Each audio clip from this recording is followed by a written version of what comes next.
I have seen a lot in my 40 years on this bench. I have watched the rich walk in like they own the room. I have watched the powerful try to use their title as a shield.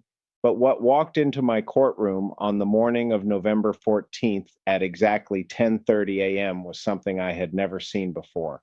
A 32-year-old man who shoved a 71-year-old Vietnam veteran to the ground in broad daylight and then stood before me, arms crossed, with a smirk on his face that told me he expected to walk right back out. And somewhere in the back of that courtroom, sitting in civilian clothes, was his father, a man with a badge, a reputation, and 35 years of service. And what that father did next made the entire courtroom go completely silent. If you think you know how this ends, trust me, you don't. Hit that subscribe button right now because this story is going to change the way you think about power, privilege, and what real love actually looks like. The case file in front of me seemed explosive enough on the surface. My clerk had handed it to me that morning with a look I recognized, the look she gets when a case has already made the local news before it reaches my bench. I read it twice before I even put on my robe. State versus Marcus Holt, case number 2024-C4417, assault and battery on an elderly person. The defendant was Marcus Holt, age 32. The victim was James Calloway, age 71, a Vietnam veteran, a retired school teacher, a grandfather of four, a man who had spent 2 tours in the Mekong Delta so that people like Marcus Holt could live in a country where the law is supposed to mean something. Let me tell you about James Calloway before I tell you about what happened that morning in the park, because in cases like this, it matters who the victim is. Not because some victims deserve more justice than others. Every human being deserves equal protection under the law. But because the full weight of what was done to James Calloway cannot be understood without understanding the life that was risked. James enlisted in 1971 at 18 years old. He served with the 101st Airborne Division, 2 full tours. He came home with a Purple Heart and a limp in his left leg that never went away. After the military, he spent 30 years teaching high school history in a public school in the same city where he grew up. He coached baseball on weekends. He volunteered at the Veterans Support Center on Tuesdays. He walked his dog, an old golden retriever named Sergeant, through Riverside Park every single morning at 8:15. That was his routine, his peace, his corner of the world. On November 11th, Veterans Day, Marcus Holt was driving his black Mercedes through the park road at over 50 miles per hour in a 15-mile-per-hour zone. Sergeant pulled toward the road. James stepped to the curb and raised his hand. The universal signal: slow down, just slow down. Marcus didn't slow down. He stopped. He put the car in park. He stepped out onto the pavement, walked straight to James Calloway, and shoved that 71-year-old man so hard he hit the ground and didn't get back up on his own. James suffered a fractured wrist, 2 bruised ribs, and a severe concussion. He spent 3 nights in the hospital. When the paramedics arrived, he was still on the ground trying to sit up, too proud to stay flat on his back in public. 3 witnesses called 911. All 3 gave the same account. Marcus Holt stood over James on the ground and said, "And I want you to hear these exact words. Next time, old man, keep your hands to yourself. My father runs this city. You have no idea who you just messed with." Then he got back in his Mercedes and drove away. Now, before I tell you what Marcus Holt looked like when he walked into my courtroom, before I tell you what he said when he opened his mouth and what happened when his arrogance finally met something it couldn't move, I want you to do something. Drop a comment right now and tell me, have you ever witnessed someone use their family's name to escape accountability? Have you ever watched power protect itself? Tell me, because what you are about to see is the answer to that question, and it is not what you would expect. And while you are down there, subscribe to this channel. Less than 5% of people watching are subscribed. If you believe that badges should mean responsibility and not immunity, hit that button right now. You are going to want to see what happens next. Marcus Holt walked into my courtroom like the room belonged to him. Expensive charcoal suit, a watch that cost more than most people's monthly salaries. His attorney, a private defense lawyer I had seen maneuver wealthy clients out of tight corners before, walked half a step behind him like a well-trained shadow. The attorney carried a leather portfolio thick enough to suggest his client was prepared to argue everything, dispute everything, and outlast everything through paperwork and procedure. That is the strategy when the facts are not on your side. Marcus didn't look nervous. He looked inconvenienced, the way someone looks when they have been called into a meeting they didn't want to attend. He glanced around the courtroom with mild interest, like he was assessing whether any of it was worth his time. He didn't look at James Calloway, not once. James was sitting in the front row of the gallery in his dress clothes. His wrist was still in a brace. His Purple Heart was pinned to his lapel. And Marcus Holt, the man who put him on the ground on Veterans Day, couldn't even look in his direction. That told me everything. I called the case. Marcus stood. His attorney stood beside him. And when I asked Marcus how he pleaded, his attorney jumped in immediately. Not guilty, Your Honor. We believe the evidence is circumstantial and the witnesses are inconsistent. I looked at Marcus directly. Mr. Holt, I asked you, do you have a voice? He looked at me with that smirk still in place. Not guilty. Thank you, I said. Now, let's talk about what happened on November 11th. I asked the officer to present the evidence. Officer Patricia Ewan, badge number 2218, walked the court through the timeline with the precision of someone who had done this many times before. She presented the 911 call logs, the witness statements, the medical report from the hospital, and then, the moment Marcus's attorney shifted in his seat, she presented the parking lot security footage from the recreational center adjacent to the park, crystal clear, full color, timestamp on screen. We played it on the courtroom monitor. The entire gallery watched in silence as Marcus Holt's Mercedes appeared on screen, moving at a speed that was visibly absurd for that road. James Calloway raising his hand, Marcus stopping, stepping out, walking directly toward James with his shoulders set and his jaw hard. The shove that sent a 71-year-old man, a decorated veteran with a bad leg, straight to the ground. Marcus standing over him, gesturing, then getting back in his car and leaving. The courtroom was silent for a full 3 seconds after the footage ended. Not the restless silence of boredom, the held breath silence of people who have just watched something they cannot unsee. I looked at Marcus. Still not guilty, Mr. Holt? He shrugged. He actually shrugged and said, he stepped into the road. I reacted. The gallery exhaled.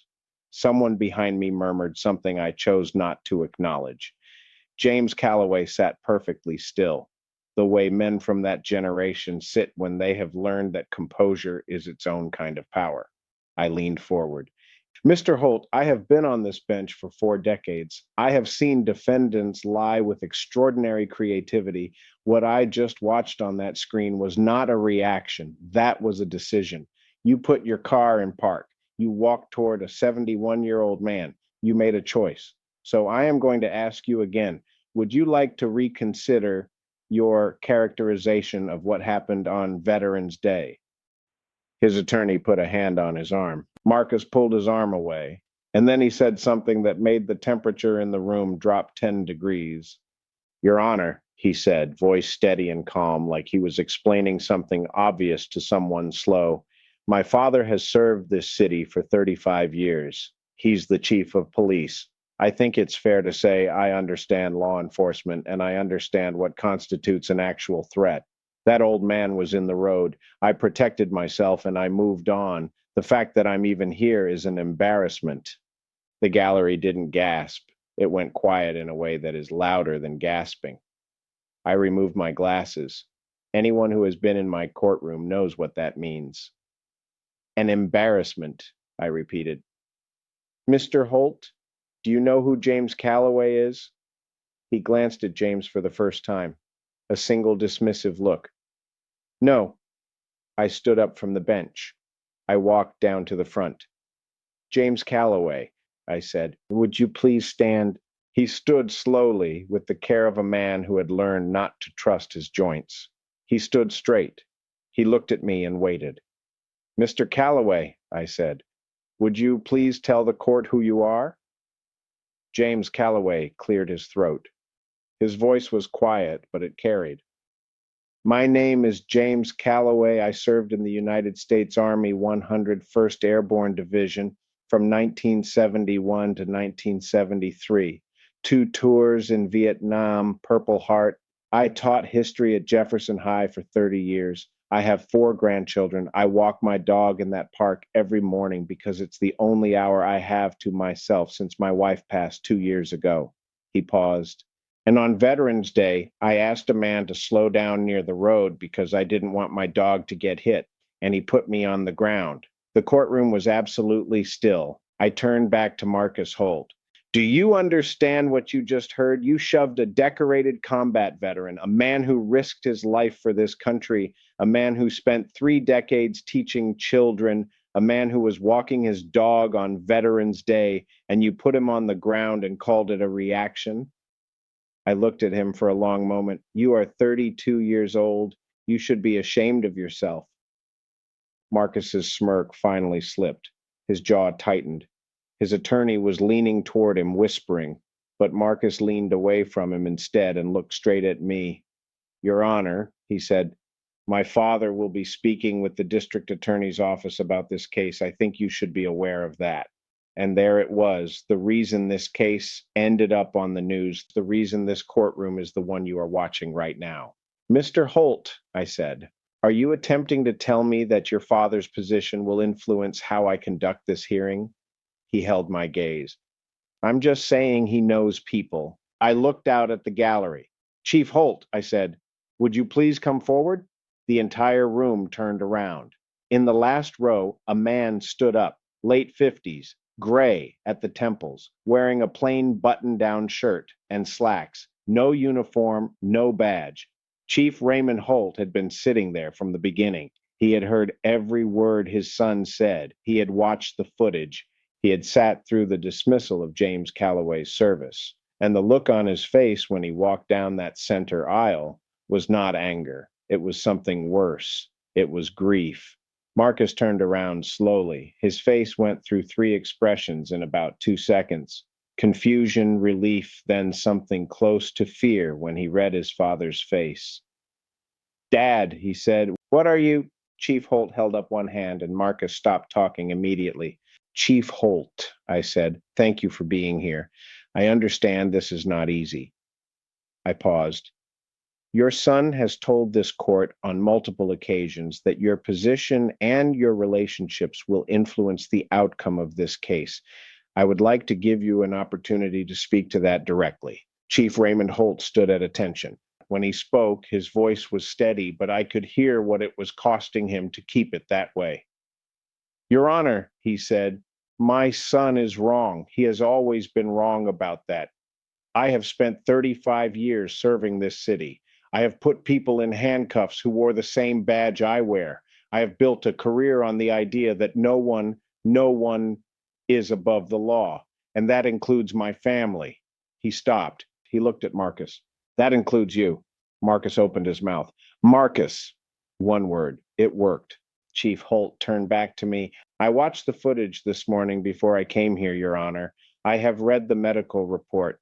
I know what my son did to Mr. Calloway, and I am here today not as Chief Holt. I am here as a father who failed to teach his son the most important lesson I know, that a badge, whether it is mine or the idea of mine, is not a shield from consequences. It is a responsibility to uphold them. His voice cracked on the last sentence. He pulled it back. I am asking you, he continued, to give this man the full weight of what the law provides. Don't reduce it because of my name. Don't adjust it because of my years of service. James Calloway served this country. He spent 30 years educating children in this city. And on Veterans Day, my son put him on the ground and drove away. That deserves a real consequence. He paused. And what he said next, I will carry with me until the day I retire. If anything, I am asking you to be harder on him than you would be otherwise. because he needs to understand that my position has never been his to use, and today is the day he learns that. Marcus looked like someone had taken the floor out from under him. He was 32 years old, standing in a courtroom in his expensive suit, and for the first time in his life, the name wasn't going to work. He turned to his father. His voice was very small. Dad, Chief Holt looked at his son.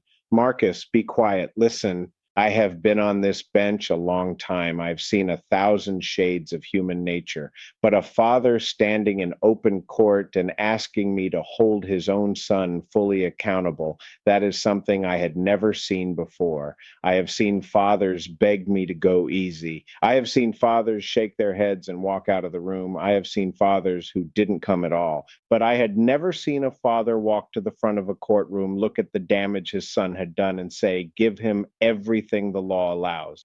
And I want you to understand what it takes to do that. That man loved his son. You could see it in the way his voice cracked on certain words. You could see it in the way he looked at Marcus when Marcus stopped talking.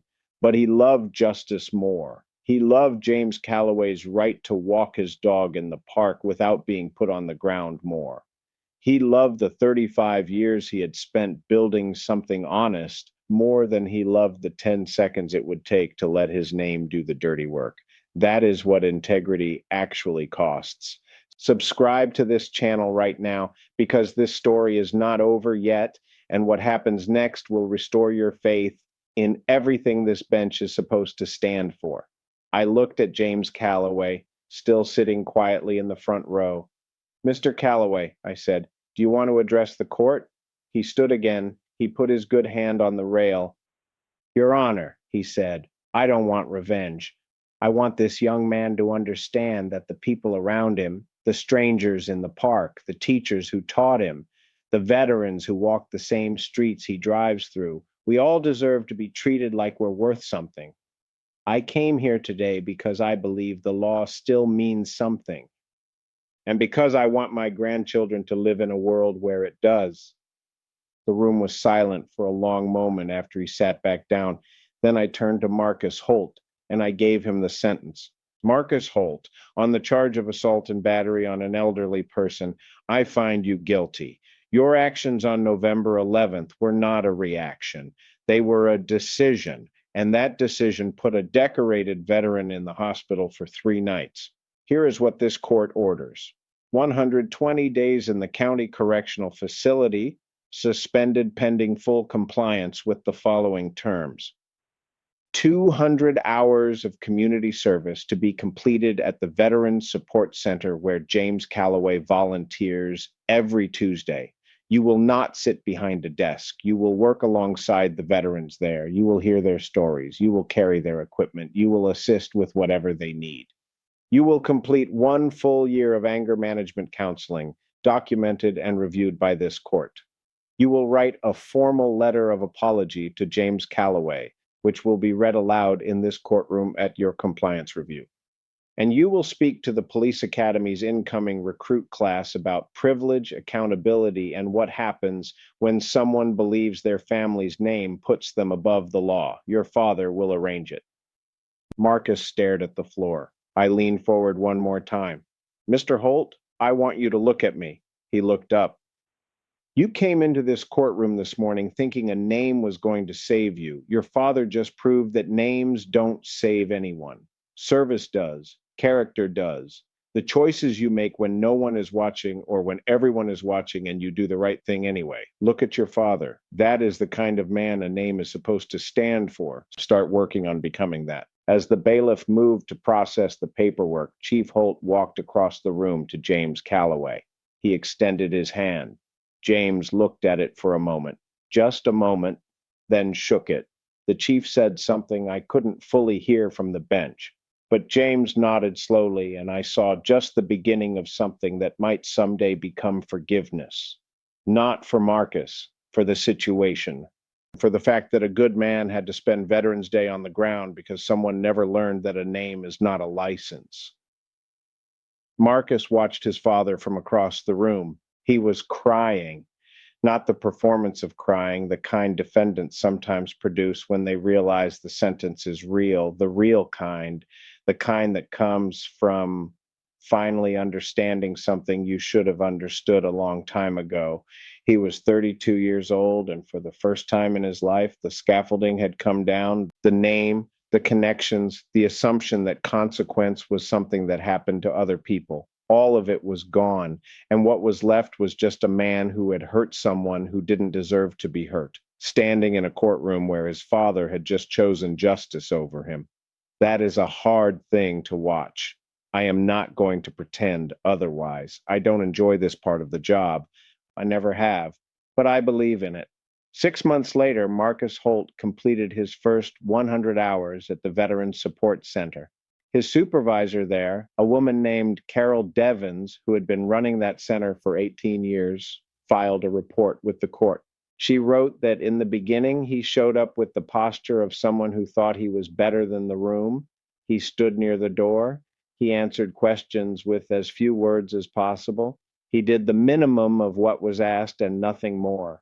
By week 4, something shifted. She wasn't sure what caused it. Maybe a specific conversation, maybe just the accumulated weight of being around men who had given everything and received very little in return. But he started staying an extra hour each Tuesday to sit with veterans who had no family visitors. He started arriving early. He started learning names. By month 3, he knew every man in that center by name, by branch, by the year they served. He remembered who liked their coffee with 2 sugars. He remembered which men needed help with their paperwork and which men just needed someone to sit quietly beside them. Carol Devins wrote, "I don't know what happened to this young man in a courtroom, but whatever it was, it worked." James Calloway wrote me a letter. He said Marcus came to find him on a Tuesday afternoon. They sat on a bench outside the center. Marcus apologized, not the lawyer's version, not the performance, the real thing. James said it took Marcus about 15 minutes to get through it because he kept stopping, and James let him stop. And then James told Marcus about Vietnam, about what it feels like to come home to a country that wasn't sure it wanted you back, about learning to find your peace in small things, a morning walk, a good dog, a park you know by heart. James wrote at the end of his letter, "I think that young man is going to be all right. I think his father's choice that day was the best thing that ever happened to him. And I think my dog would have liked him." I will never forget that sentence. I will never forget Chief Holt walking down that center aisle. I will never forget James Calloway standing with his brace and his Purple Heart and his quiet voice that carried across a silent room. I will never forget that the law, when it is applied with both firmness and dignity, can do something a prison sentence alone never could. It can change someone. It doesn't always. I want to be honest about that. Not every Marcus Holt becomes the person who stays late to sit with veterans. Some of them leave the courtroom and go right back to who they were, but some of them don't. And that possibility that a single decision, a single moment of real accountability can redirect a life is why I still put this robe on every morning. My father came to this country with nothing. He worked construction. He used to say that the law is the great equalizer, the one place where a man with no money and a man with every advantage in the world stand on the same ground. He believed that. I have spent my career trying to make that true, not just as a principle, but as a practice. And cases like this one remind me that it is possible, that when a father chooses honor over protection, when a veteran stands quietly with a brace on his wrist and speaks with grace instead of anger, when a young man who thought he was untouchable finally sits with the weight of what he did, the law can be what it is supposed to be. That is the lesson here, not the dramatic moment when Chief Holt walked down that aisle, not the sentence, not even the footage. The lesson is that the most powerful thing in any courtroom is not the gavel. It is character. It is the choice each person makes about who they want to be when the moment comes that actually tests them. James Calloway had that character. He walked in with his brace and his Purple Heart and his quiet dignity, and he told a room full of strangers that he didn't want revenge. He wanted understanding. Chief Raymond Holt had that character. He walked in knowing it would cost him something, and he did it anyway. And Marcus Holt, I believe, is learning it late, painfully, but learning it. In my experience, that is enough. In my experience, that is everything. Thank you for watching this story to the end. If you believe that no one is above the law, not the wealthy, not the connected, not the children of people in power, then hit that like button right now.